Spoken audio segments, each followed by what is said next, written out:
천국을 소망하며 이 땅에서 신실하게 살아가는 예수님을 믿는 성도의 마지막 삶은 어떠한 모습일까요?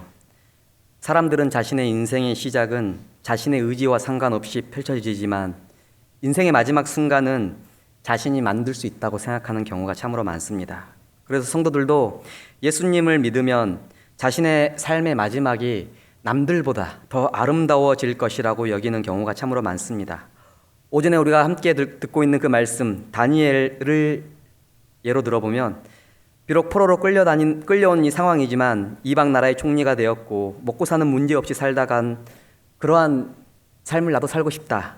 또는 그 누구보다 굴곡진 인생을 살았지만 죽음의 순간에는 모든 백성의 칭송을 받고 궁궐에서 편안히 살고 있는 또 눈을 감은 그 다윗처럼 우리의 마지막이 어찌되었던 간에 힘들었지만 마지막만큼은 그렇게 아름답게 눈을 감는 인생이 참 좋은 인생 아닌가라고 생각하며 예수를 믿는 사람들이 참으로 많습니다. 디모데후서 말씀은 바울이 죽기 전에 쓴 마지막 편지입니다. 그리고 우리가 함께 읽은 부분은 그 중에서도 편지의 마지막 부분입니다. 그래서 바울의 마지막 상황이 그 인생의 말미에 그의 모습이 어떠했는지를 선명하게 보여주고 있습니다. 그런데 모두가 원하는 그 인생의 마지막과 비슷한 모습이 아니라 바울의 마지막 장면은 우리가 생각한 모습이 아니었습니다.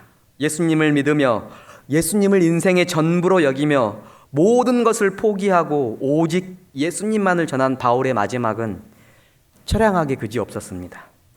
로마 감옥에 투옥된 바울 곁에 죽음을 앞둔 것을 깨달은 바울 곁에 지금 아무도 남아있지 않습니다.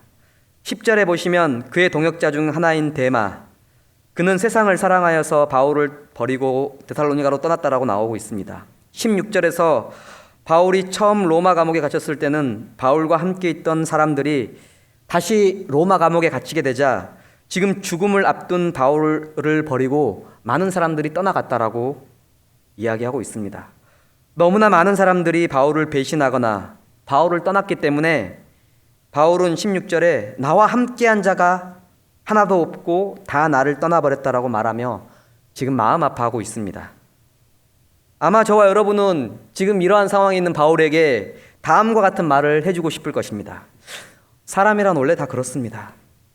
바울 당신이 힘있게 복음을 전하고 주의 복음이 예루살렘과 사마리아를 넘어서 아시아와 로마를 지나서 하나님 나라가 온 세상에 임하는 것처럼 보이는 그 순간에 사람들이 그 영광으로 많이 몰려들었겠지만 죽음을 앞둔 당신의 모습을 보고 또다시 예수님의 죽음을 떠올렸고 사도 베드로처럼 결국 복음은 로마 제국을 넘지 못하는구나 하고 낙담하고 도망한 것이 아니겠습니까? 복음이 영광스러워 보일 때는 바울 당신을 따랐겠지만 지금 당신의 모습을 봤을 때는 자신에게 별로 이익이 되지 않아 보이고 심지어 계속되는 어려움과 고난에 당신을 버리고 떠난 것은 너무나 당연한 것이 아니겠습니까? 그게 사람이 아니겠습니까? 인간은 결국 자기밖에 모르는 사람들이죠. 사람을 믿는 오히려 바울 당신이 지금 어리석은 것입니다. 지금 사람은 원래 그런 거고 그래서 지금 당신 곁에 영광이 없어 보니까 다 떠난 것은 너무나 자명한 것이고 그럼에도 불구하고 지금 사람들을 그리워하고 있는 바울 당신은 참 바보 같습니다 라고 저와 여러분들은 조언을 할 수 있겠죠. 실제로 우리도 그런 상황들을 많이 겪습니다. 성도들을 믿었다가 또 목회자를 믿었다가 또 우리 직분자를 믿었다가 시험에 들고 교회를 떠나고 신앙을 잃어버리기까지 하는 경우를 우리는 참으로 많이 봅니다. 그럴 때마다 우리는 이런 위로로 우리는 서로를 격려하곤 합니다. 사람 원래 다 그래요. 아무리 목사를 할지라도 아무리 장로를 할지라도 아무리 직분자를 할지라도 원래 인간은 그렇습니다 라고 우리는 그들에게 조언하고 위로를 합니다. 그러나 바울에게 만일 이러한 조언을 했다면 그는 바울을 모르는 사람, 아니 성도가 누구인지 모르는 사람들입니다. 바울에게 교회와 성도는, 바울에게 동역자는 단순히 하나의 이익을 위해 뭉친 직장 동료나 오다 가다가 편하게 인사하는 이웃이나 또는 어릴 때부터 함께 해왔던 조금 친밀한 친구의 차원을 넘어서는 것입니다. 바울에게 성도란, 그에게 동역자라는 것은 예수님께서 피로 사신 십자가 복음 그 자체이기 때문입니다. 아니 그의 인생에서 전부이기 때문입니다. 예수님을 믿게 된 이후에 바울의 관심은 온통 믿음의 형제 곧 성도였습니다. 디모데후서뿐만 아니라 모든 서신서 초도에는 성도와 동역자를 위해서 자신이 날마다 눈물로 기도하고 얼마나 그들을 생각하고 있는지 보여주고 있습니다. 바울은 성도들이 자신의 소망이고 기쁨이고 자랑의 면류관이고 진실로 사랑하는 자들이라고 누누이 밝히고 있습니다. 바울에게 성도는 전부인 것입니다. 바울에게 성도는 자신이 경험한 십자가 복음 그 자체인 것입니다. 그래서 바울에게 그런 위로는 사실 위로가 될 수가 없는 것입니다. 그래서 인생의 마지막에 단순히 사람 몇몇을 잃은 정도가 아니라 그래서 뭐 다 사람은 그렇지 하고 한탄하는 것에서 끝나는 차원이 아니라 자신이 사랑하고 아끼며 소망으로 삼았던 인생의 전부를 잃어버린 것과 다를 바가 없는 것이 지금 바울의 모습입니다. 우리는 원래 사람은 그렇습니다. 당신이 잘 될 때는 사람들이 모이는 것이고요. 당신이 돈이 많을 때는 사람들이 모이는 것이고요. 당신의 사역이 성공하고 있을 때는 사람들이 모이는 것이고요. 당신이 조금만 사역에 실패하거나 재물이 없거나 상황이 어려워지면 사람들은 당신을 떠나게 되어 있습니다. 그게 너무나 당연한 겁니다. 그것이 바울에게는 위로가 되지 않는다고요. 바울에게는 그 사람들이 그냥 이익 집단이나 어떠한 그냥 친한 사람이 아니라 예수 그리스도께서 피로 사신 그 십자가 복음 그 자체요. 자신의 인생 전부이기 때문입니다. 사랑하는 행복한 교회 성도 여러분, 저와 여러분은 진실로 주 안에서 형제를 사랑하고 계십니까?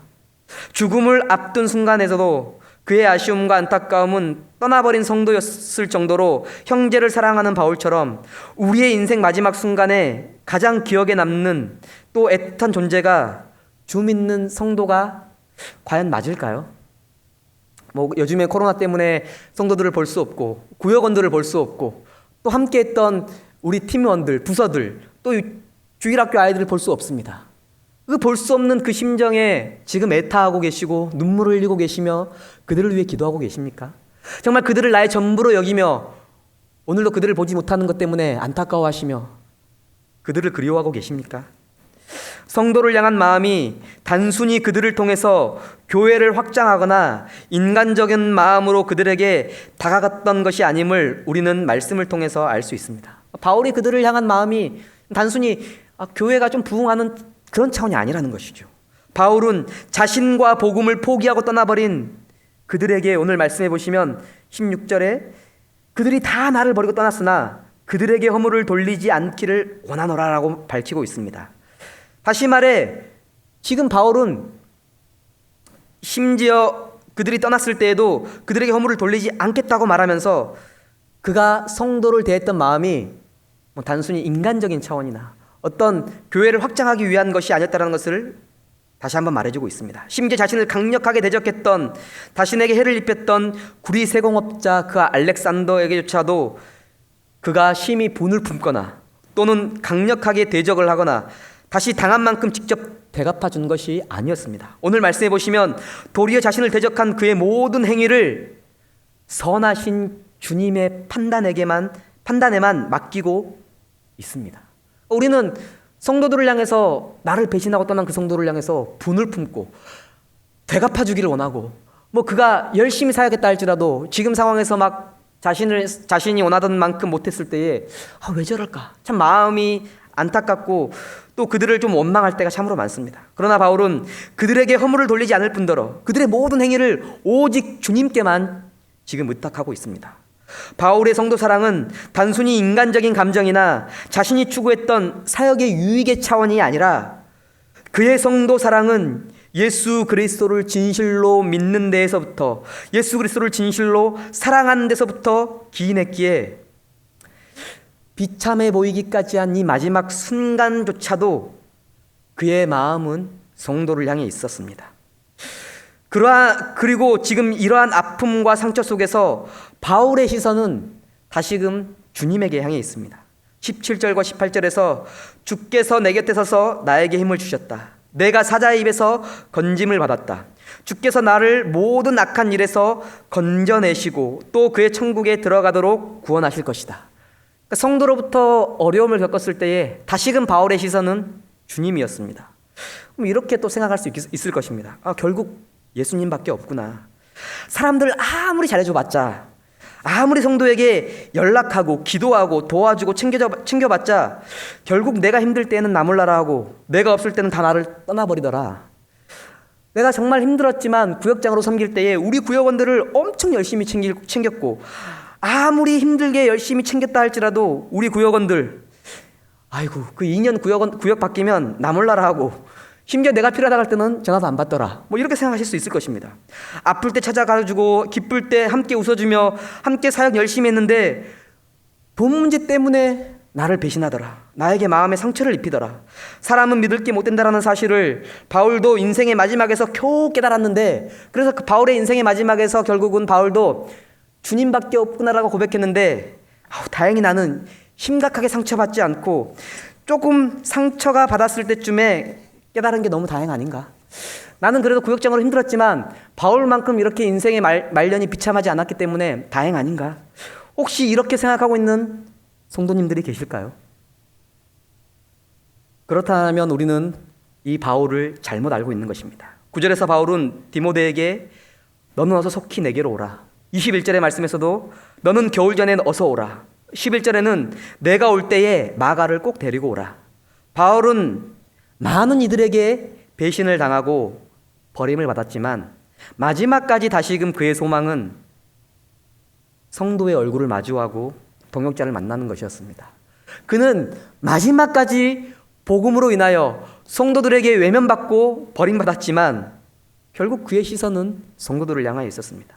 그는 사랑하는 영적 아들 디모데가 너무나 보고 싶었고 1차 전도여행 당시에 심하게 다투었던 마가였지만 주 안에서 용서와 화해함으로 이제는 든든한 동역자가 되었던 그 마가를 다시 보고 싶어 했습니다.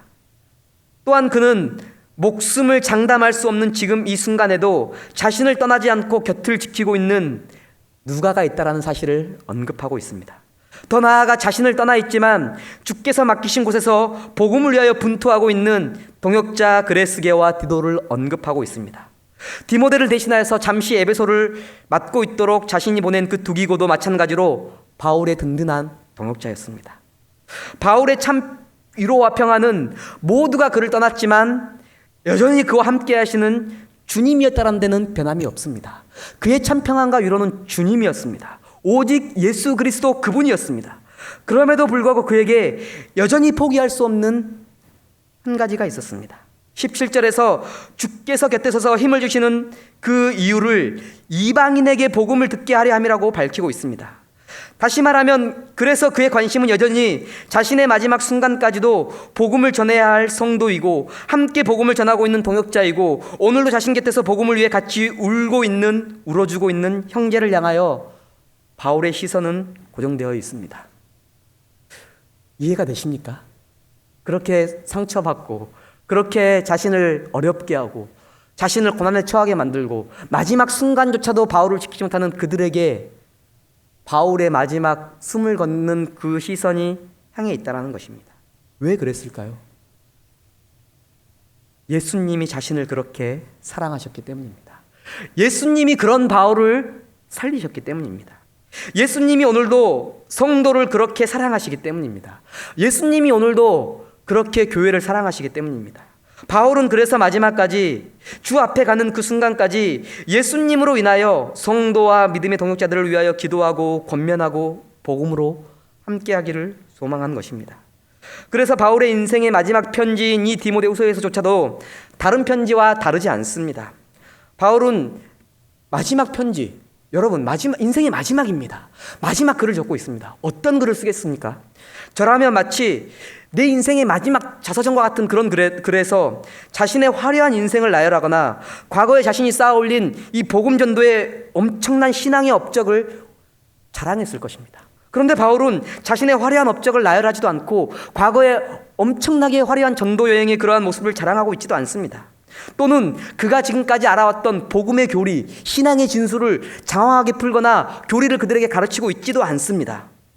오늘 이 편지의 마지막에는 자신의 인간적인 연약함을 고백하고 있을 뿐입니다. 나도 이렇게 약하다. 나도 이렇게 부족하다. 그럼에도 불구하고 사랑하는 주님이 나와 함께 있고 그럼에도 불구하고 사랑하는 성도에 대한 무한한 관심을 편지의 말미에 그의 인생의 말미에 지금 고백하고 있습니다. 저는 좀 이해가 안 되는 거죠. 보통 우리가 오랫동안 30년, 40년 목회를 하고 그 인생의 말미에 보면 책을 많이 씁니다. 그 책에는 온통 그분이 어떻게 목회를 잘했는지, 얼마나 목회를 신실하게 감당해 왔는지 그런 것을 적고 있습니다. 그런데 바울은 자신의 인생의 말미에 그 편지에 자신의 약함을 절절하게 드러내고 있고, 그럼에도 불구하고 주님이 나를 사랑하시고 내가 사랑하는 성도가 있기 때문에 만족하고 있음을 우리에게 보여주고 있습니다.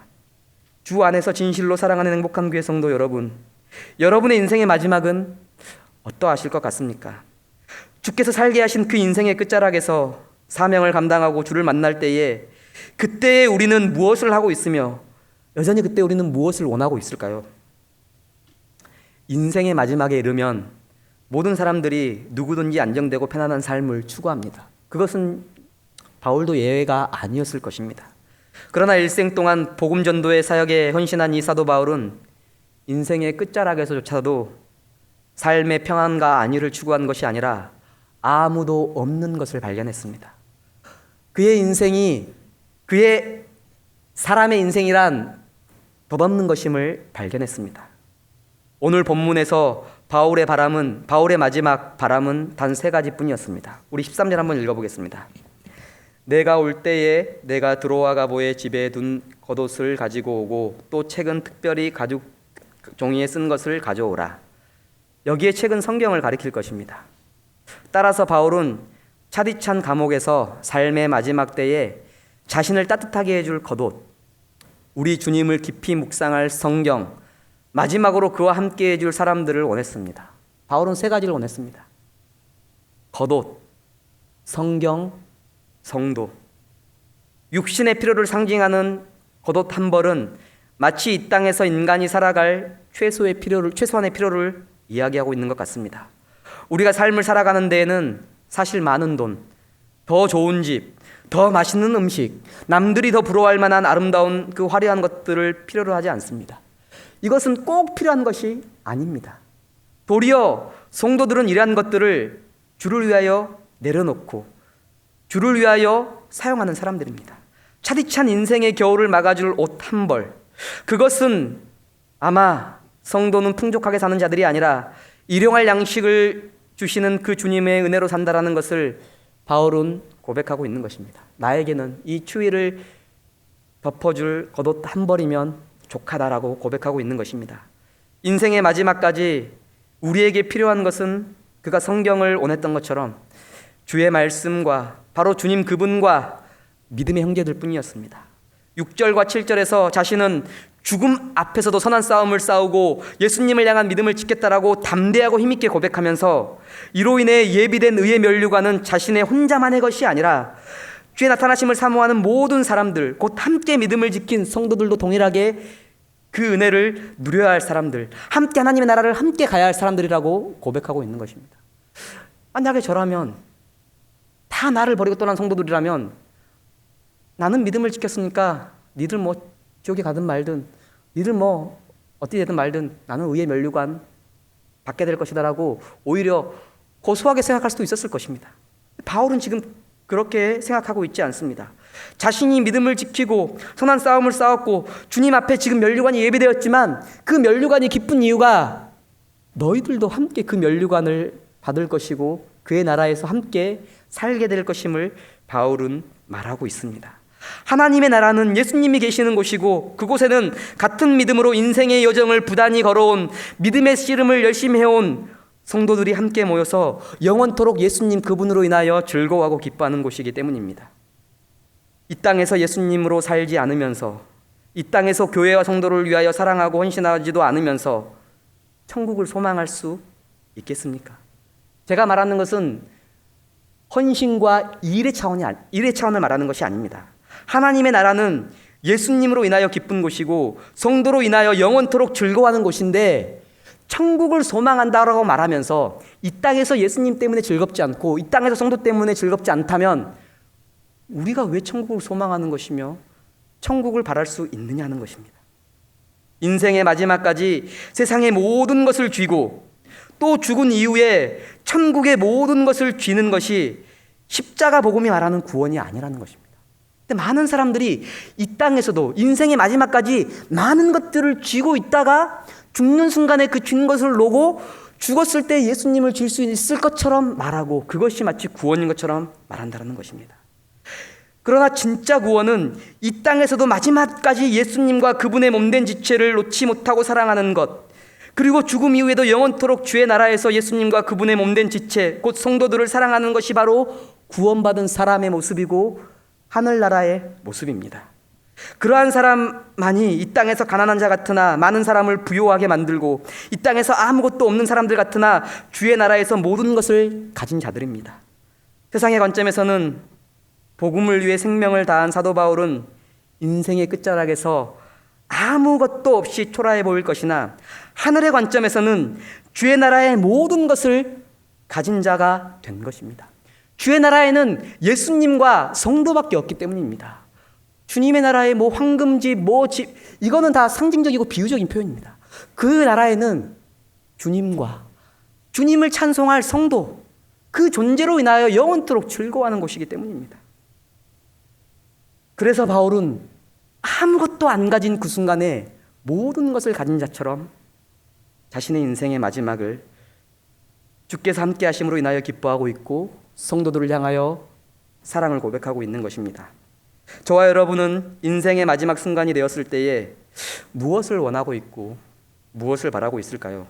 그리고 바로 오늘 저와 여러분은 무엇을 인생의 가장 귀한 것으로 여기며 살고 계십니까?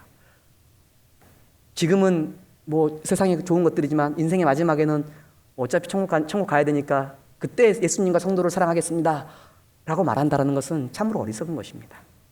지금 우리가 원하고 있고 지금 바라보고 있는 그것이 바로 우리의 인생의 마지막에 바라볼 것들입니다. 예수님을 믿는다는 것이 무엇인지 다시금 돌아보는 주의 은혜가 있기를 주의 이름으로 간절히 소망합니다. 나의 전부이신 주님, 또한 나의 전부인 주의 몸된 지체 성도와 교회, 요즘같이 볼 수 없는, 요즘같이 성도들과의 그 뜨거운 교제를 나눌 수 없는 이 상황에서 바울이 이 인생의 마지막에 우리에게 보여주는 교훈은 너무나 분명합니다. 이 은혜가 주님을 향한 그 사랑이 끊임없는 이 은혜가, 또한 성도를 향한 우리의 사랑이 오늘도 불일 듯 일어나는 그 은혜가 저와 여러분에게 항상 그리고 영원토록 주의 나라에 가는 그 순간까지 함께하기를 주님의 이름으로 간절히 소망합니다.